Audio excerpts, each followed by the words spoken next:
السلام علیکم اسٹوڈینٹس. بیٹا آپ لوگوں کو میری آواز آ رہی ہے؟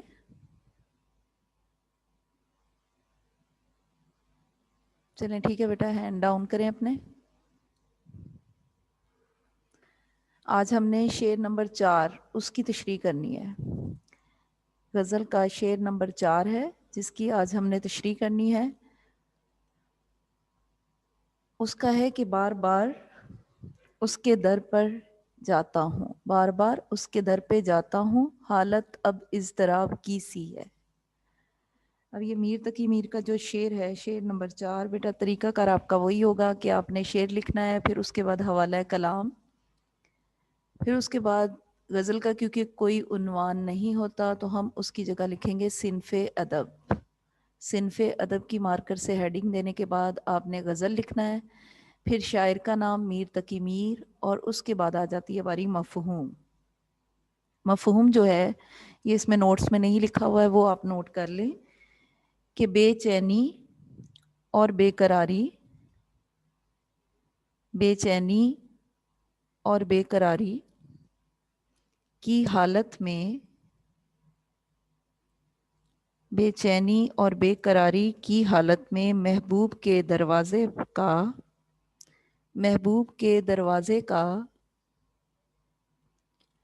بار بار چکر لگا رہا ہوں.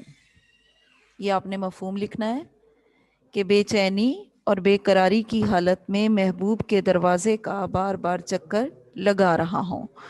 یہ شعر ہے. پھر اس کے بعد جو میں نے آپ کو بیٹا 2 سے 3 لائن جو آپ کے پہلے شعر میں دی گئی ہیں وہ آپ نے لازمی اس میں ایڈ کرنی ہے کہ میر تقی میر کو اردو غزل کا بادشاہ کہا جاتا ہے, اور میر کا محبوب موضوع اگرچہ حسن و عشق اور غم و رنج ہے مگر صوفیانہ موضوعات بھی بڑی دلچسپی سے ان کے کلام میں پائے جاتے ہیں.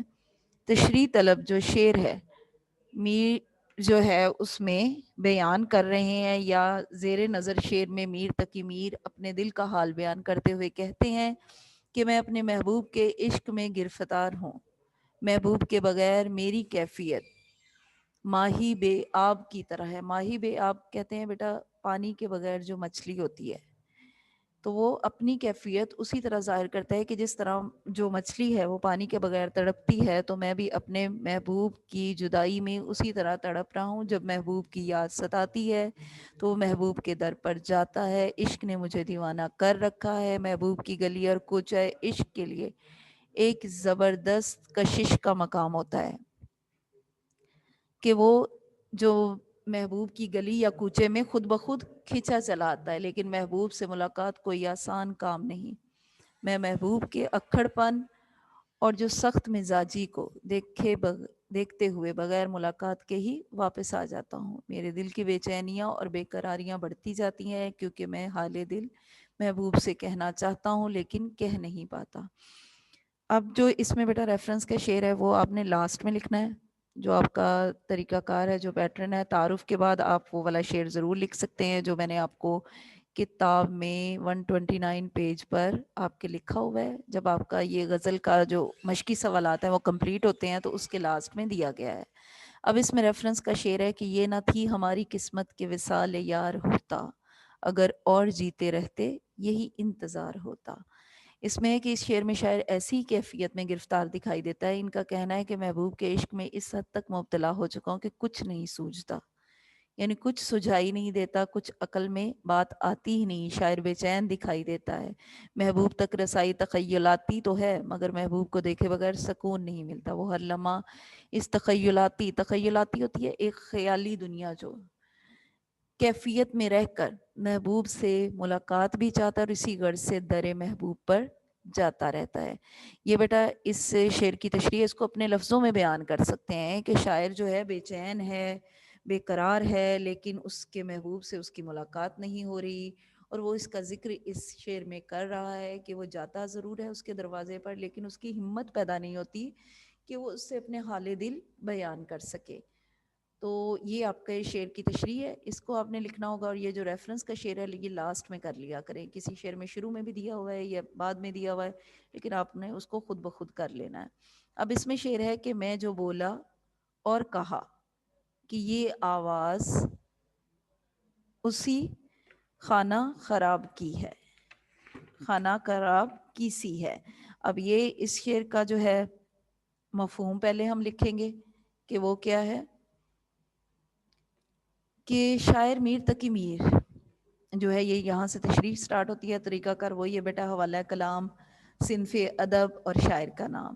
پھر مفہوم لکھو گے، مفہوم ہے کہ میں نے جب محبوب کے دروازے پر صدا دی، میں نے جب محبوب کے دروازے پر صدا دی تو اندر سے محبوب بولا، تو اندر سے محبوب بولا کہ یہ تو اسی آوارہ گرد اور تباہ حال بیکاری کی آواز ہے، کہ یہ تو اسی آوارہ گرد اور تباہ حال بھکاری کی آواز ہے۔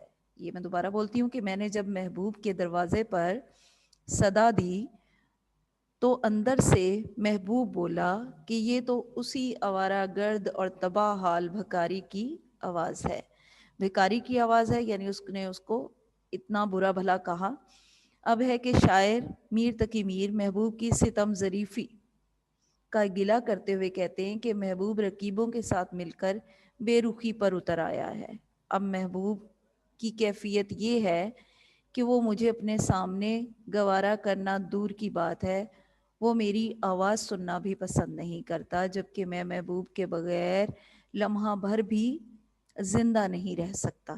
تشریح طلب شعر میں میر کا کہنا ہے کہ میری آواز جو میرے محبوب کے کانوں میں پڑی تو نفرت بھرے انداز میں محبوب نے کہا کہ یہ آواز تو اسی تباہ و برباد عاشق میر جیسی ہے جس سے مجھے شدید نفرت ہے۔ یہ سن کر شاعر اپنے محبوب کی بے رخی کا گلہ کرتا ہے، یعنی محبوب نے دروازے پر جب شاعر کی آواز سنی ہے میر تقی میر کی، تو وہ آگے سے اس کو برا بھلا کہہ رہا ہے کہ یہ تو وہی ہے جس سے میں شدید نفرت کرتا ہوں، یہ بار بار کیوں آ کر مجھے آوازیں لگاتا ہے یا اس کی آواز میں سننا گوارا نہیں کرتا۔ تشریح طلب شعر میں میر کا کہنا ہے کہ میری آواز جو میرے محبوب کے کانوں میں پڑی تو نفرت بھرے انداز میں محبوب نے کہا کہ یہ آواز تو اسی تباہ و برباد عاشق میر جیسی جس سے مجھے شدید نفرت ہے۔ یہ سن کر شاعر اپنے محبوب کی بے رخی کا گلہ کرتا ہے۔ محبوب کے در سے خالی ہاتھ آنا اور محبوب کی بے رخی کا سامنا کرنا، یہ حالت عاشق کے لیے تکلیف دہ ہوتی ہے۔ عاشق کو عشق کے ہاتھوں اتنی تکلیفیں اور ذلتیں اٹھانی پڑتی ہیں مگر محبوب پر اس کا کوئی اثر نہیں ہوتا۔ شاعر کہتا ہے کہ جب میں نے مضطرب دل کی کیفیت عیاں کی یعنی ظاہر کی، بے چین دل کی جب اس نے حالت ظاہر کی تو محبوب نے انتہائی نفرت بھرے انداز میں کہا کہ یہ تو اسی دل جلے کی آواز ہے کہ جو میرے عشق میں جلا جاتا ہے، یہ اسی برباد عاشق کی آواز ہے جو میرے عشق میں گرفتار ہے۔ اب اس میں آپ یہ لکھو کہ بے نیازی حد سے گزری بندہ پرور کب تلک، ہم کہیں گے حال دل اور وہ فرمائیں گے کیا۔ ٹھیک ہے، یہ جو ہے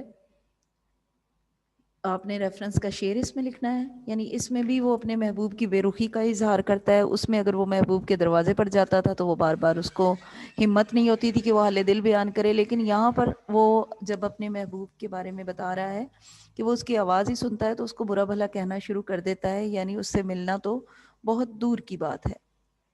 اب ہے شعر نمبر 6، یہ آتش غم میں دل بھنا شاید دیر سے بو کباب کی سی ہے۔ اب یہ جو شعر ہے میر تقی میر کا، اس کا بھی بیٹا طریقہ کار وہی ہوگا، حوالہ کلام، صنف ادب اور اس کے بعد جو ہے شاعر کا نام۔ پھر آپ نے مفہوم لکھنا ہے۔ مفہوم آپ لکھو گے اس کا، وہ آپ لوگ نوٹ کر لیں کہ غم کی شدت سے، غم کی شدت سے دل بھنے ہوئے کباب، غم کی شدت سے دل بھنے ہوئے کباب کی سی، دل بھنے ہوئے کباب کی سی بو دے رہا ہے۔ اب اس میں آپ نے لکھنا ہے کہ میر تقی میر کی زندگی جو ہے وہ غموں اور دکھوں سے بھری ہوئی تھی۔ اس شعر میں میر اپنے غم کی شدت کو بیان کر رہے ہیں کہ میرا غم شدت اختیار کر چکا ہے اور غم کی یہ شدت مجھے جلا رہی ہے، غم کی شدت سے میرا دل جل گیا ہے۔ یوں محسوس ہوتا ہے کہ غم کی اس آگ نے دل کو بھون دیا ہے۔ بالکل اسی طرح جیسے کوئی کباب جو ہے آگ پر رکھا ہوا ہو اور پھر اتارنا بھول جائے اور وہ جلتا جائے اور اس جلے ہوئے کباب کی بو آس پاس پھیل جاتی ہے، بالکل اسی طرح مجھے اپنے دل کے جلنے کی بو آ رہی ہے۔ جو میر تقی میر تھے جب وہ دلی میں رہتے تھے تو وہاں پر جب فسادات اور دنگے شروع ہوئے تو وہ لکھنؤ کی طرف رخ کر گئے، تو دلی سے بچھڑنے کا جو دکھ تھا ان کی شاعری میں پایا جاتا ہے، تو اسی لیے وہ اس کا اظہار کرتے ہوئے اور اپنے محبوب کی بے رخی کا اظہار کرتے ہوئے یہ تمام چیزیں بیان کر رہے ہیں۔ اس میں ہے کہ یہاں میر نے اپنے دل کو کباب اور غم کی شدت کو آگ سے تشبیہ دی ہے۔ تشبیہ دینا ہوتا ہے کسی چیز کو کسی چیز کے مانند قرار دینا، یعنی اس جیسا بنا دینا، یعنی اظہار کرتے ہوئے ہم ان لفظوں کا استعمال کریں یا اس کے ساتھ ملا دیں تو اس کو تشبیہ کہا جاتا ہے۔ میر کہتے ہیں کہ میں اپنے محبوب کے فراق اور ہجر میں، یعنی ان سے ملاقات اور جو ایک وہ جو کرنے کی جو ایک خواہش تھی وہ پوری نہ ہو سکی، تو اس حالت میں جب میر تھے اور میرا دل ہر وقت بے چین رہتا ہے، میرا دل محبوب کے ہجر میں جل کر کباب بن چکا ہے، یعنی ان سے بچھڑنے کا جو ایک کیفیت ہے، یہ جو حالت ہے، اس میں وہ اپنے دل کی کیفیت بیان کر رہے ہیں کہ وہ بہت زیادہ جل چکا ہے۔ جل چکا ہے یعنی دکھ سے کسی چیز کا چھلنی ہو جانا۔ انسان کی حسرتیں، آرزوئیں، تمنائیں، خواہشات اس کے دل میں ٹھکانہ کر لیتی ہیں، یعنی انسان ایک ایسا ہے کہ وہ ایک خواہش کے بعد دوسری خواہش اپنے دل میں خود بخود پیدا کرتا جاتا ہے۔ اضطرابی کیفیت، بے چینی والی کیفیت اس کو کہیں کا نہیں چھوڑتی، اور جب وہ چیزیں اس کو حاصل نہیں ہوتی تو پھر وہ دکھ تکلیف میں مبتلا ہو جاتا ہے۔ اس میں شاعر اپنے دکھ اور تکلیف کو یہاں تک پہنچا چکا ہے کہ وہ اب شدت سے غم سے اس قدر جل چکا ہے کہ اب تو اس کے دل سے کباب جیسی بو آنی شروع ہو گئی ہے۔ اب اس میں بیٹا آپ ریفرنس کا شعر لکھو گے، ابتدائے عشق ہے روتا ہے کیا، آگے آگے دیکھیے ہوتا ہے کیا، یہ آپ نے ریفرنس کا شعر ہے یہ لکھنا ہے اس میں، اور حوالے کے شعر کے طور پر۔ پھر ہمارا آخری شعر جو ہے، جو کہ اس غزل کا مقطع بھی ہے جس میں شاعر اپنا تخلص استعمال کر رہا ہے، وہ ہے میر ان نیم باز آنکھوں میں، میر ان نیم باز آنکھوں میں ساری مستی شراب کی سی ہے۔ اب یہ جو ہے شاعر اپنے اس مقطع میں اپنے دل کی جو کیفیت ہے وہ بیان کر رہا ہے۔ اس کا بیٹا وہی طریقہ کار تشریح کرنے کا، تمام پیٹرن کے بعد آپ نے مفہوم لکھنا ہوگا۔ مفہوم کیا ہوگا کہ محبوب کی اد کھلی آنکھیں، نیم باز آنکھیں کہتے ہیں، اد کھلی آنکھیں، نشیلی آنکھیں، تو اس میں کیا ہوگا کہ محبوب کی اد کھلی آنکھوں میں، محبوب کی اد کھلی آنکھوں میں، اد لکھتے ہوئے بیٹا الف دال اور دو چشمی ہے وہ آگے آپ نے لگانی ہوگی۔ اد کھلی آنکھوں میں سارا نشہ شراب جیسا ہے، محبوب کی اد کھلی آنکھوں میں سارا نشہ شراب جیسا ہے، یہ اس جو ہے شعر کا مفہوم ہوگا۔ اب مفہوم کے بعد آپ نے تشریح کرنی ہے۔ تشریح میں پہلے شاعر کے حوالے سے بات آئے گی، شاعر کا تعارف بیان کریں گے، اس کے بعد آئے گا کہ غزل کے مقطع میں شاعر اپنے محبوب کی نیم باز آنکھوں کی تعریف کرتا ہے۔ اس کے نزدیک محبوب کی آنکھیں دیکھ کر ایسا لگتا ہے کہ ان میں ساری شراب کی سی مستی ہے، ان آنکھوں کو دیکھ کر ہی عاشق سرور و مستی میں مبتلا ہو جاتا ہے۔ اب جو ہے اس میں بیٹا تشریح میں آپ نے یعنی کہ دیکھا ہے کہ میر جو ہے وہ اپنے محبوب کی آنکھوں کی تعریف بیان کر رہا ہے، اپنے محبوب کی آنکھوں کو شراب کی مستی سے تشبیہ دی ہے۔ شاعر نے اپنے محبوب کی آنکھوں کی سحر بیانی کا ذکر کیا، یعنی وہ ایک جادوئی جو اس کی آنکھیں ہیں، جو شاعر کی نظر میں اس کے محبوب کی آنکھوں میں ایک نشہ پایا جاتا ہے، اس کی کیفیت کو بیان کرتے ہیں کہ کہتے ہیں کہ اپنے محبوب کی محبت میں ایسے ہی گرفتار نہیں ہو گیا بلکہ وہ بہت سی صفات یعنی خوبیوں کا مالک ہے۔ آنکھیں جو بند ہوں تو لاجواب، میری زندگی کے تمام سوالات کے جوابات ان آنکھوں میں موجود ہیں۔ میرے محبوب کی آنکھیں ایک تلاطم خیز سمندر کی مانند ہے، یعنی ایک ٹھاٹھے مارتا ہوا جس کی لہریں زور زور سے جو ہیں چلتی ہیں، جو ہر دیکھنے والے کو اپنے اندر جذب کر لیتی ہیں۔ ان آنکھوں میں ایسا نشہ ہے کہ جو کسی پر بھی طاری ہو سکتا ہے. شراب جس کے نام میں مدہوشی ہے وہ میرے محبوب کی آنکھوں میں لہروں کی مانند موجود ہے.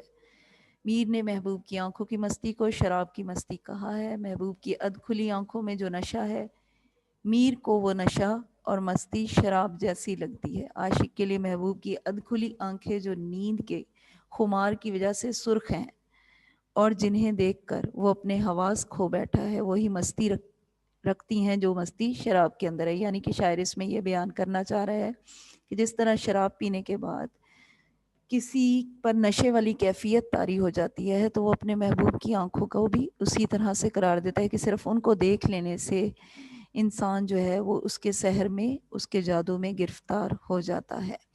تو یہ جو آپ نے بیٹا اس میں ریفرنس کا شعر 2 دیے ہوئے ہیں.